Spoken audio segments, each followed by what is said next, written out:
சுந்தர பாண்டியன் எப்படி இருக்கு, நல்லா இருக்கீங்களாண்ணே?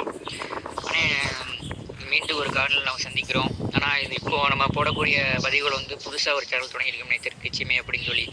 ஏற்கனவே நம்ம வச்சிருந்த மீடியா வந்து ஒரு சில காரணம் ஸ்ட்ரைக்குனால வந்து போயிடுச்சு. அது 3 மந்த்துக்கு அப்புறம் வரும் அப்படின்னு சொல்லியிருக்காங்க. அது வந்துச்சுன்னா அது அப்படியே தொடங்கி கொண்டு போவோம். வரலாற்றி அப்படி விட்டுருவோம்னே. அதுக்கப்புறம் தெற்குச்சிமே அப்படின்னு சொல்லி ஒரு சேனல் தொடங்கியிருக்கோம்னே. அதில் வந்து ஒரு சில அந்த சேனலை ஆரம்பிக்கும் போதே ஒரு சில கேள்வியோட தான் கொண்டு தான் வச்சுருக்கேன் இந்த சேனல்னே. ஆனால் ஆதிக்குடி மரக்குடி அப்படின்னு சொல்லி நீங்களும் யூடியூப் சேனலில் பேசியிருக்கீங்க.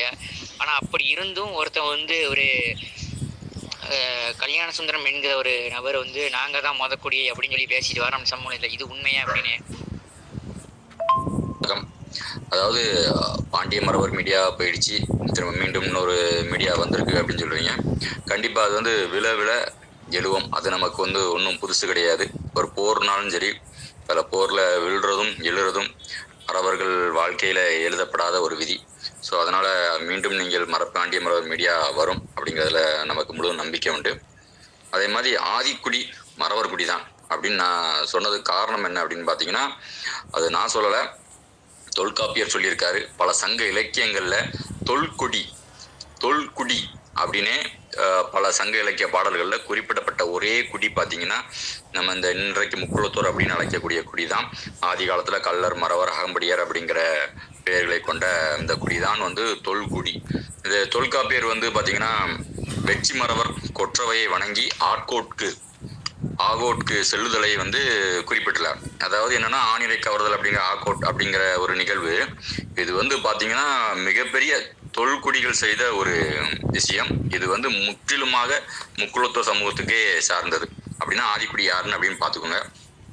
இந்த கல்யாண சுந்தரம்லாம் சொல்றாப்புல, அவரு சொல்ற மாதிரி அவரோட குடிக்கு வந்து ஆதியில வந்து எந்த சம்பந்தமுமே கிடையாது. தொல்காப்பிய காலத்துல குறிப்பிடப்பட்டுள்ளது வந்து ஒரே குடி பார்த்தீங்கன்னா மறவர் குடி தான். அதுவும் பார்த்தீங்கன்னா தெளிவாக தொல்காப்பியர் குறிப்பிட்டிருக்காரு. அதை பார்த்தீங்கன்னா மரங்கடை கூட்டிய குடிநிலை சிறந்த கொற்றவை நிலையும் அத்தினை புறனே. அதாவது குடிநிலை சிறந்த அப்படின்னே தொல்காப்பியர் குறிப்பிட்டிருக்காரு மரக்குடிய. அப்படின்னா பார்த்துவாங்க, அப்போ மரக்குடி அந்த காலத்திலே வந்து சிறந்த ஒரு குடியாக ஆட்கோட்பு செய்தலையும் சரி, ஆணிரை கவர்தலையும் போர் தொழில் புரிதலையும் அன்றைய காலத்திலே சிறந்த குடியாக இருந்திருக்கு. அப்படிங்கிறதுல நம்மளுக்கு எந்தவித ஐயப்பாடும் கிடையாது.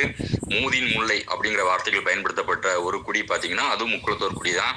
இந்த மரக்குடி நாங்கள் முதல்ல அப்படி பேர்ல இருந்தோம், அப்புறம் இப்படி இருந்தோம், இன்னைக்கு இப்படி இருக்கோம் இப்படின்னு சொல்லிட்டு ஜாதி பெயர் வந்து என்னைக்குமே மாறாத தம்பி. ஆனால் ஜாதி பெயரை இவர்கள் மாற்றிக்கொண்டே வருவார்கள். அதிலிருந்தே தெரிகிறதா இவர்கள் வந்து ஒரு போலியான வரலாற்று தொடர்ச்சியாகவே கட்டமைத்து கொண்டு வந்திருக்கிறார்கள் என்பது உங்களுக்கு தெரியும். இப்போ பார்த்தீங்கன்னா இன்னைக்கு இவர்கள் இப்படி சொல்றதுக்கு காரணம் என்ன தெரியுமா? இவங்க வந்து பெரியாள ஆகணும் அப்படிங்கிற ஒரே நோக்கம்தான்.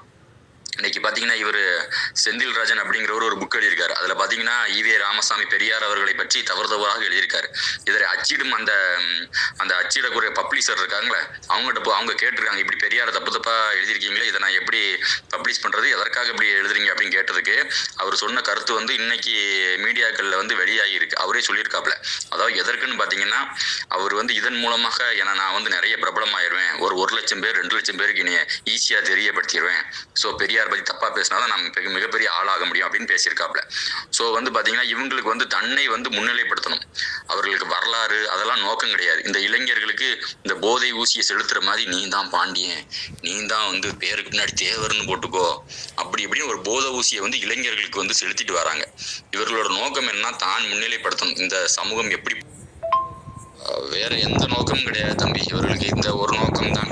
வேற இந்த சமூகங்கள் ஒற்றுமையாகணும் அப்படி இப்படிங்கிறதெல்லாம் இவர்களுக்கு நோக்கம் கிடையாது. இவர்கள் முன்னாடி வந்து சொல்லியிருப்பாங்க தமிழ் சமூகங்கள் ஒன்றாக வேண்டும் அப்படிங்கிறது. அதாவது பசுத்தோல் பூர்த்திய புலின்னு சொல்லுவாங்கல்ல, அதே மாதிரி இந்த வேடம் போட்டு நாடகம் ஆடிக்கொண்டு இருந்ததெல்லாம் ரொம்ப நாளைக்கு நீடிக்காது. இவர்களை ஏமாத்துறாங்க. அவங்களோட முகமுடி வெளியே வந்துட்டு இவர்களோட உண்மையான நோக்கமே வந்து இந்த தமிழ் சமூகத்தோட ஒற்றுமையை சீர்குலைக்கணும் அப்படிங்கிறது தான். அதற்காக தான் வரலாற்றை தப்பாகவும் புரட்டாகவும் பேசிக்கொண்டு திரிகிறார்கள். ஓகேண்ணே, மிக சிறப்பான ஒரு விளக்கம்ண்ணே. கண்டிப்பாண்ணே, அந்த போலி வரலாற்று திருடுகளுக்கு வந்து சரியான ஒரு பதிலடி இது. கண்டிப்பாண்ணே. அடுத்த ஒரு காலையில் சந்திப்போம்ண்ணே. நன்றிண்ணே.